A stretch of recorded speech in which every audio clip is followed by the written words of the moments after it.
Esto es lo que queda de la ciudad romana de Canas. Pero hace 2000 años, en estos campos, las legiones más poderosas de Roma lucharon contra una de las mejores mentes militares de la historia, Aníbal, comandante de los ejércitos de la gran ciudad comercial de Cartago. En el año 250 a.C., Roma dominaba ya la totalidad de Italia, pero quería expandir su poderío al mar Mediterráneo. Sin embargo, existía la rica ciudad de Cartago, en la costa norte de África, con la que debía competir. El problema no era que el Mediterráneo fuese demasiado pequeño para que coexistieran dos potencias rivales. Lo que ocurría era que Cartago tenía planes para Sicilia e Hispania y Roma los tenía para el norte de África. Durante 24 años, las dos grandes potencias se enzarzaron en una sangrienta guerra por el control de Sicilia. Cartago fue finalmente vencida y Roma le impuso unas durísimas condiciones para la paz. Amílcar, el general cartaginés en Sicilia, entró en cólera. Cuando se hicieron sacrificios a los dioses cartagineses, llevó a su hijo de 9 años ante el altar y le hizo jurar que siempre odiaría a los romanos. Ese niño era Aníbal, y jamás olvidó su promesa. Cuando Amílcar murió, el poder pasó primero a su yerno, Asdrúbal, y después, cuando este fue asesinado, recayó en su hijo Aníbal. Cartago estaba siempre endeudada con Roma. Perdió gran parte de su territorio. Así que decidieron fundar una provincia sólida y rica en Hispania y crear al mismo tiempo un ejército muy poderoso.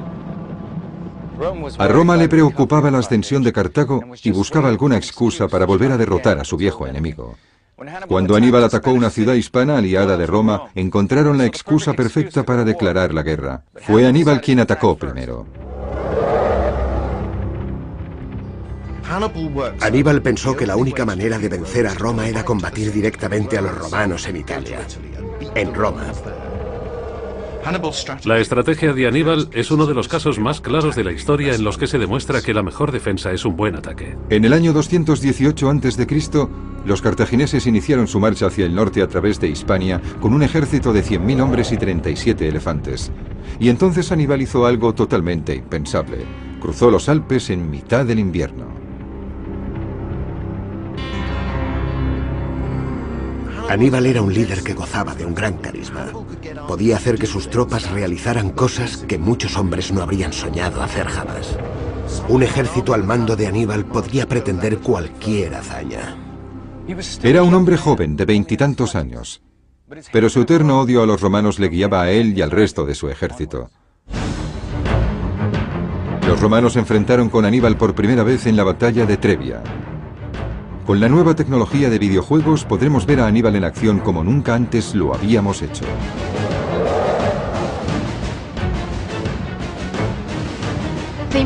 La importancia de los elefantes no se debe subestimar. No se usaban como animales de carga, sino como elementos ofensivos. Y eran muy importantes para la imagen. Se han conservado monedas cartaginesas con la imagen de Aníbal por un lado y un elefante por el otro.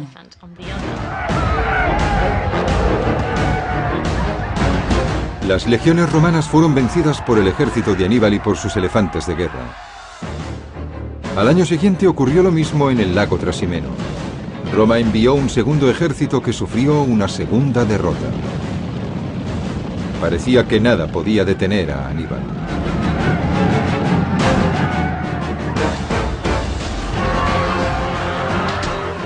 Su ejército se desplazó a través de Italia hacia el sur hasta alcanzar el mar Adriático, donde se detuvo.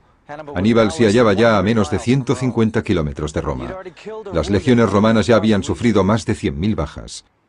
Desesperados, los romanos decidieron jugárselo todo en una gran batalla, a la que destinaron 8 legiones que sumaban unos 70.000 hombres. Los romanos decidieron arriesgarlo todo. Iban a formar un ejército enorme, el doble de numeroso que cualquier otro al que Aníbal se hubiese enfrentado antes para aplastarle.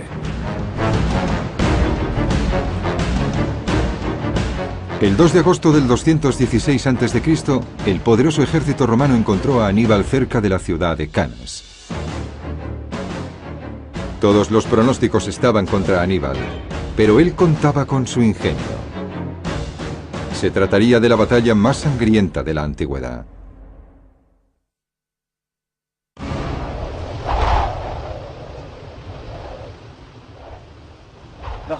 El viento cálido sopla en la llanura de Canas igual que hace 2000 años. Pero entonces esta tierra, que no estaba cultivada, se convirtió en campo de batalla para dos de los más poderosos y diferentes ejércitos de la antigüedad. Estaba en juego el control del Mediterráneo y el futuro de Roma. Veamos el enorme ejército romano que se enfrentaba a Aníbal. Estaba constituido por unos 70.000 soldados, situados en 3 formaciones, divididas en cuadrados de infantería. Estas formaciones estaban diseñadas para conseguir la máxima flexibilidad, pero eran difíciles de controlar en el fragor de la batalla y se necesitaba un comandante muy experimentado para que fuesen efectivas. La posición de los soldados en esas 3 formaciones se decidía en función de la edad y la experiencia.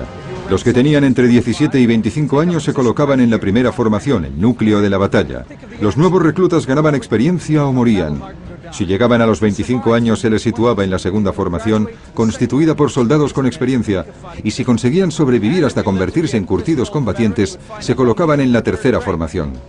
Puede que ya no fueran muy rápidos, pero su experiencia podía ser de gran ayuda para el ejército romano.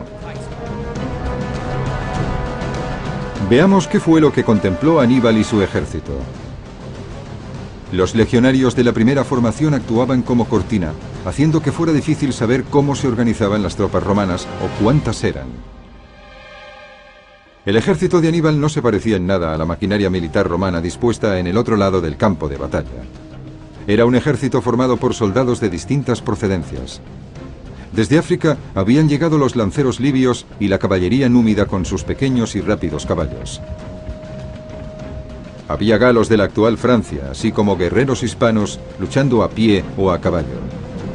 Aníbal disponía de 10.000 jinetes, mientras que los romanos a caballo solo sumaban 6.000. Y eso suponía una doble ventaja, ya que la llanura de Canas era perfecta para la guerra de caballería. Pero Aníbal solo contaba con 40.000 soldados de infantería frente a los 70.000 legionarios romanos. El inmenso ejército romano estaba al mando de 2 comandantes, Paulus y Varro, que se turnaban para dirigirlos en días alternos. Era complicado aunque ambos comandantes coincidieran en la estrategia, pero no era así. De hecho, tenían estrategias opuestas. Paulus era partidario de un acercamiento cauteloso y no quería apresurarse a entablar batalla. Por el contrario, Varro estaba ansioso por empezar la lucha y pretendía presentar batalla en la llanura, donde el enorme ejército romano tenía espacio suficiente para maniobrar. El 2 de agosto del 216 a.C., como el mando estaba en manos de Varro, el ejército romano empezó a formarse para presentar batalla. Como siempre, la infantería ocupó el centro, con destacamentos de caballería a cada lado para vigilar los flancos. No sabemos exactamente lo que planeaba Varro, pero decidió cambiar el orden normal de batalla. Ordenó a las formaciones romanas que se situaran con una mayor densidad. Había menos huecos y prácticamente ninguna posibilidad de cambiar de formación. Con inteligencia o con estupidez total, los cónsules habían accedido a comprimir las legiones para crear profundidad y sorprender con la idea de que habían penetrado en el ejército cartaginés. Sacrificaron la flexibilidad a cambio de la potencia. Así que Aníbal ideó una estratagema. Colocó a sus galos y a sus hispanos en una formación que se abría hacia los lados, lejos de las líneas romanas. Parecía que invitaba a un ataque violento contra el centro de sus fuerzas, inferiores en número. Incluso sus propios soldados debieron de preguntarse qué planeaba. Aún así, él mismo se situó en la parte más vulnerable del frente, en el centro, donde más dura sería la lucha. Tenían que resistir el empuje de esa enorme apisonadora romana. Se colocó allí para dar ánimos a la parte más débil de sus fuerzas. Hasta cierto punto debía apelar a las emociones, a la cultura de guerra de los galos que formaban muchas de esas unidades. Esta era una cultura en la que se debía destacar, hacer cosas espectaculares, llamar la atención. Curiosamente, Aníbal había dejado sus mejores tropas, los lanceros libios del norte de África, en reserva, en los flancos de su ejército. pero sabía perfectamente lo que hacía. Tenía un plan en mente. Más de 100.000 soldados y 16.000 jinetes se encontraban dispuestos en este campo de batalla de apenas 5 kilómetros cuadrados, desde la línea de árboles que bordea el río hasta aquí, la colina de Canas. De repente los romanos se pusieron en movimiento y las legiones empezaron a avanzar. Los soldados de Cartago, que solo sumaban la mitad de los romanos, se prepararon para el encuentro.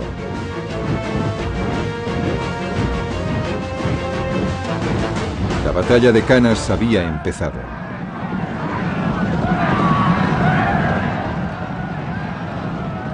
Aníbal envió a su caballería contra los jinetes romanos comandados por Paulus.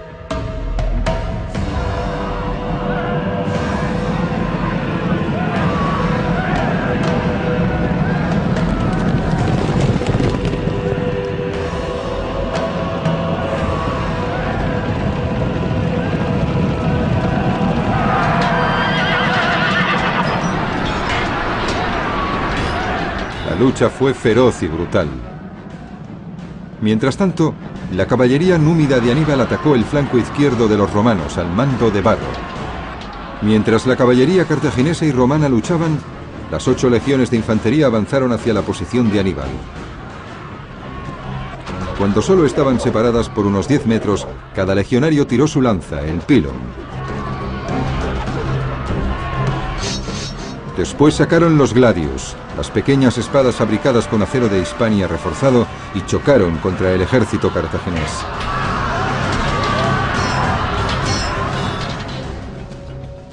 Estos son reproducciones de un gladius y de un escudo. El escudo se usaba para golpear a los adversarios y se acompañaba con un rápido ataque. Solo el escudo pesa 10 kilos. Con este calor, con este sol, soportando el peso de una armadura completa, es difícil imaginar cómo hacían para luchar durante 4 minutos, y es increíble que lo hicieran durante 4 horas.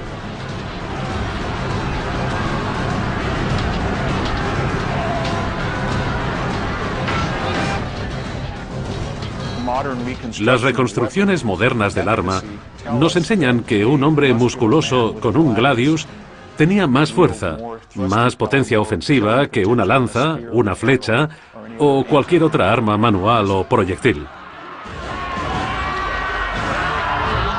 El número de combatientes romanos era inmenso. Y el ejército de Aníbal sufrió muchísimas bajas mientras las legiones se abrían paso hacia el centro. El extraordinario empuje romano parecía imparable. La suerte de Aníbal y de sus hombres pendía de un hilo. La derrota parecía inevitable, pero Aníbal estaba a punto de poner en marcha su estratagema.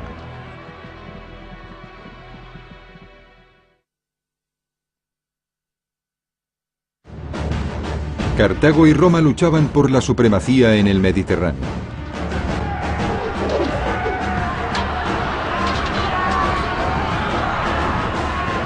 La situación parecía ser desastrosa para Aníbal, ya que sus hombres caían alrededor suyo y las legiones penetraban en el centro de su ejército como si fueran un ariete. Los romanos creyeron que un empuje más les conduciría a la victoria. Pero no se daban cuenta del creciente peligro que les estaba rodeando. Ahora empezaba a quedar claro por qué Aníbal había adoptado la formación de media luna. Mientras la vanguardia romana penetraba por el centro de la media luna, los lanceros libios de los flancos se iban cerrando como una tenaza para atrapar a los romanos.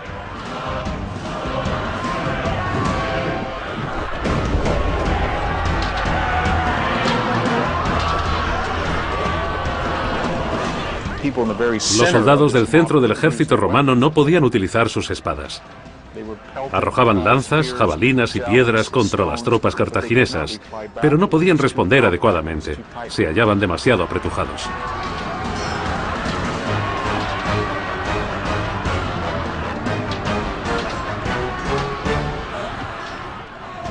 Los romanos formaban una gran masa como las multitudes que salen de un campo de fútbol.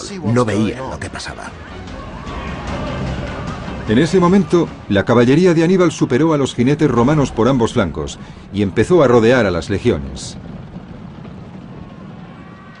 En la vanguardia, el ataque romano se estancó debido a la densidad de su formación.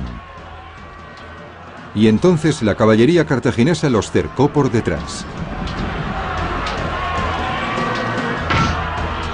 La trampa había funcionado.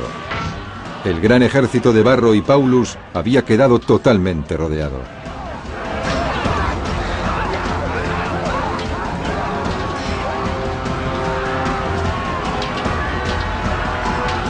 Si hubiesen mantenido la cabeza fría, podrían haber encontrado la manera de escapar de forma organizada y recuperarse para seguir batallando. ¿Qué ocurrió? Miedo, emociones, pánico. Fue una cuestión de ánimo, ímpetu y terror y todas esas otras emociones que explican por qué un bando gana y el otro pierde. Los dos comandantes romanos participaban en la batalla dirigiendo cada uno un destacamento de caballería. Paulus, que no pretendía librar esa batalla, fue derribado del caballo. Se sentó en una roca para curarse una herida en la cabeza. Sus oficiales le dijeron que se marchara porque el ejército de Aníbal se acercaba. Se negó y unos segundos después murió bajo una lluvia de jabalinas. ¿Y qué pasó con Varro, que se había mostrado tan dispuesto para el combate? Escapó hacia Roma y se le perdonó la derrota.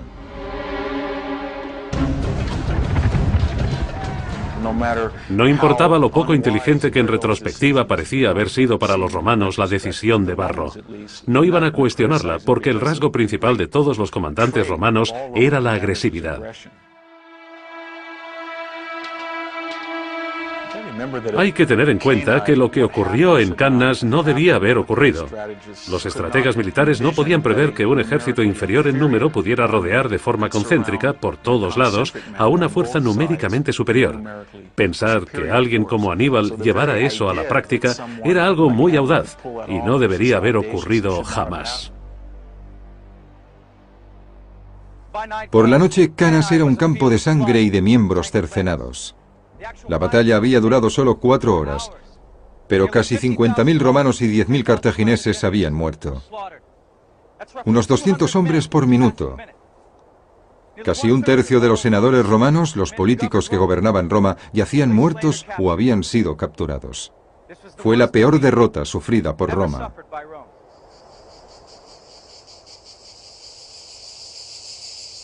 Cannas es casi el símbolo de la victoria perfecta. Un ejército pequeño vence a un adversario más numeroso en una llanura abierta, sin emboscadas, sin sorpresas. Aníbal, utilizando únicamente su ingenio y la preparación de sus hombres, consiguió vencer a un ejército poderoso, y no solo vencerlo, sino prácticamente destruirlo. La noticia de la derrota aterrorizó a Roma. La ciudad estaba a merced de Aníbal, pero este se negó a entrar en ella. Sus generales no podían entenderlo. El camino ya estaba abierto. ¿Por qué no acabar con los romanos de una vez por todas? La respuesta puede ser simplemente la extenuación. Aníbal había librado la batalla más dura de su vida y había perdido una gran parte de su ejército. Marchar contra Roma habría supuesto una apuesta muy arriesgada. No tenía el ejército adecuado para sitiar Roma, hacerla rendirse por hambre o asaltarla directamente. No disponía de la fuerza adecuada para conseguirlo. En lugar de eso, Aníbal recorrió toda Italia con su ejército durante 14 años más. Era demasiado débil para conquistar Roma, pero demasiado fuerte para ser vencido en batalla. Había asestado 3 golpes mortales en el corazón de Roma, pero incluso así, esta no había caído y su venganza sería terrible. Un revitalizado ejército romano atacó Cartago. Llamaron a Aníbal para organizar la defensa, pero fue vencido en Zama, en el norte de África. Le obligaron a exiliarse. Aún así, Roma le persiguió. Finalmente, en lo que hoy es Turquía, se quitó la vida envenenándose para no morir en manos de los asesinos romanos. Aníbal tenía 63 años. Los romanos pensaron que se habían deshecho de él, pero siguió viviendo en forma de leyenda. Aníbal se convirtió en una de las peores pesadillas de los romanos. Las niñeras dijeron a los niños durante siglos: Aníbal vendrá a por ti, para asustarlos. Es una figura que influyó mucho en la psique romana. Es como el lobo malo del cuento. Aníbal está ahí, aparece casi como una fuerza elemental que cruza los Alpes, desperdiga a los ejércitos romanos y lleva a Roma hasta el límite.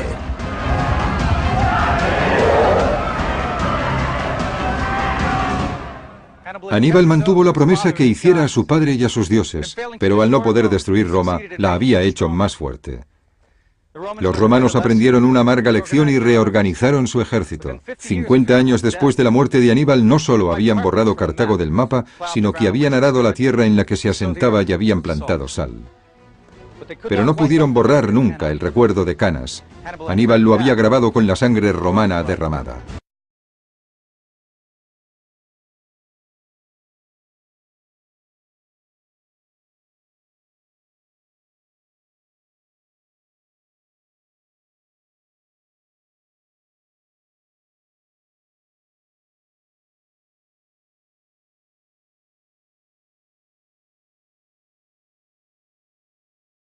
Hicieron sacrificios a los dioses cartagineses, llevó a su hijo de 9 años ante el altar y le hizo jurar que siempre odiaría a los romanos.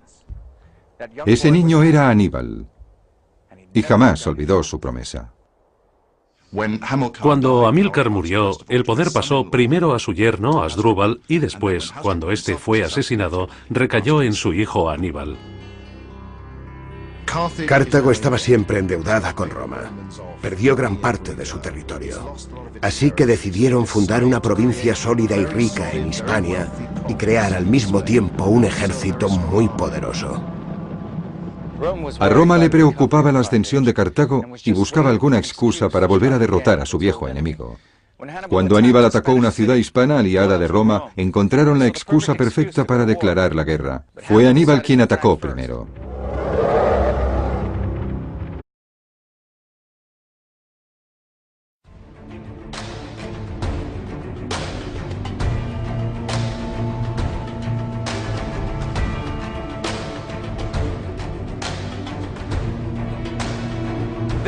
Esto es lo que queda de la ciudad romana de Canas.